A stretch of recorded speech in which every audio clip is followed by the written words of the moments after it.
ఆనాటి కేసీఆర్ వేరు, ఇప్పటి కేసీఆర్ వేరు. ఆనాటి కేసీఆర్కి తెలంగాణలో చేనేత కార్మికులు చచ్చిపోతుంటే భిక్షాటన చేసిన కేసీఆర్ ఆనాటి కేసీఆర్. ఇయాలటి కేసీఆర్ మారిన మనిషి, మనిషి, మన మనిషి కాదు. ఏమైంది ఇయాలటి కేసీఆర్కి? హైడ్రాల ఇల్లు కూలిపోతుంటే అరుస్తున్నారు, అన్నా ఎక్కడున్నావు రా, వచ్చిండ్రా? రాలే. వెలుగుమట్ల ఇల్లు కూలితే వచ్చిండ్రా? రైతులకు వర్ష బీభత్సమై మొత్తం పొలాలు మునిగిపోతే వచ్చిండ్రా? చేవెళ్ళ దగ్గర బస్ యాక్సిడెంట్ అయితే వచ్చిండ్రా? ఎక్కడ చిన్న కష్టం వచ్చినా ప్రజలకు ఆ సారు రారు, ఆ సారు రారు.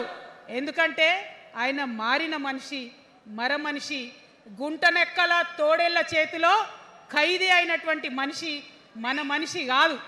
బాధతో, దుఃఖంతో, ఆవేదనతో చెప్తున్న మాట, సంతోషంతో చెప్తలేని ఈ మాట నేను.